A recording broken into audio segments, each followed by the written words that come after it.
हजरत अली का चेहरा सपाट था और सफर से होती हुई उसकी आंखें नबी करीम सल्लल्लाहु अलैहि वसल्लम के मुबारक चेहरे पर ठहर गईं और नबी करीम सल्लल्लाहु अलैहि वसल्लम ने अबू सुफियान से पूछा, कैसे आना हुआ? अबू सुफियान के गले में जैसे आवाज ही नहीं रही।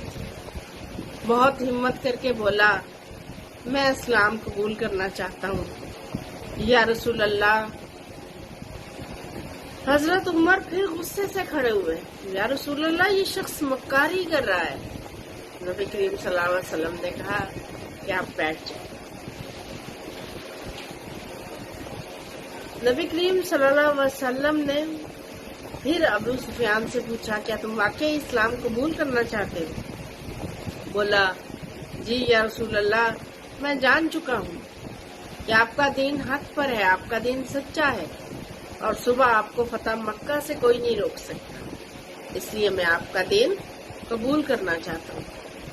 नबी करीम सल्लल्लाहु अलैहि वसल्लम ने मुस्कुराकर कहा, तो ठीक है, मैं तुम्हें दावत इस्लाम देता हूँ और तुम्हारा घर जो दीन के लिए हमेशा साजिश का काम करता रहा है, जहाँ साजिशें होती नहीं है, उस घर को मैं जाए अमन करार देता हूँ।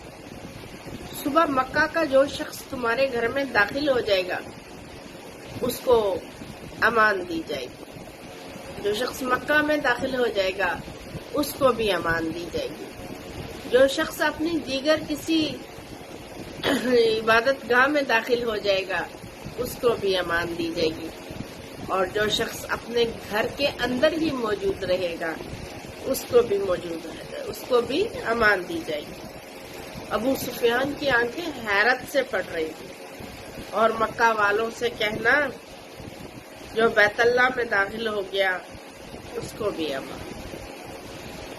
नबी करीम सल्लल्लाहु अलैहि वसल्लम ने बोला, जाओ अबू सुफियान, जाओ और सुबह को हमारी आमद का इंतजार करो और कहना मक्के वालों से, कोई तलवार हमारी उठी हुई नहीं होगी, कोई तीर तरकश से उस वक्त तक बाहर नहीं आएगा जब तक कोई हम शख्स हमसे लड़ना ना चाहेगा।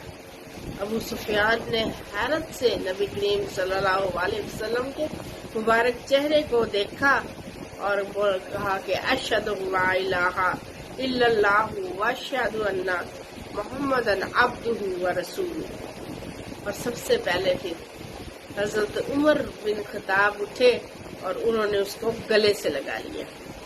मरहबा है अबू सुफियान हैरान थे कि जो लश्कर सब उसको गैज़ो गज़ब से उनको देख रहा था, वो सब मुस्कुरा रहे थे, उनसे मुसाफिया कर रहे थे, उन्हें गले लगा रहे थे और उन्हें इस्लाम में दाखिल होने की मुबारकबाद दे रहे थे और खुशामदीद कह रहे थे।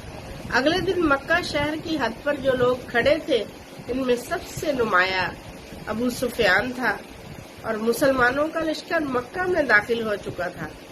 किसी एक तलवार, किसी एक नेज़े की यानी किसी एक तीर पर भी खून का एक कतरा नहीं था और लश्कर इस्लाम को हिदायत थी कि किसी के घर में नहीं दाखिल होना, किसी की इबादत गाह को नुकसान नहीं पहुंचाना, किसी का पीछा नहीं करना, औरतों और बच्चों पर हाथ नहीं उठाना।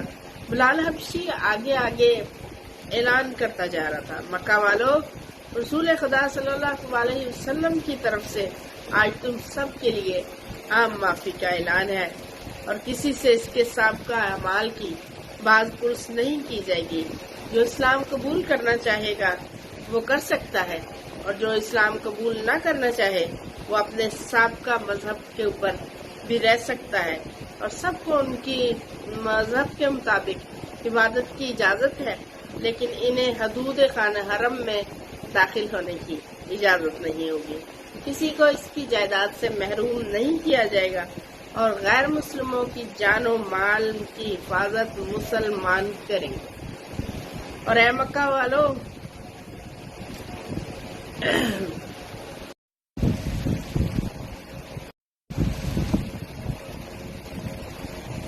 और हिंदा अपने घर के दरवाजे पर खड़ी ये सब देख रही थी और उसने अबू सुफियान से पूछा, क्या मुझे भी अमान मिल जाएगी?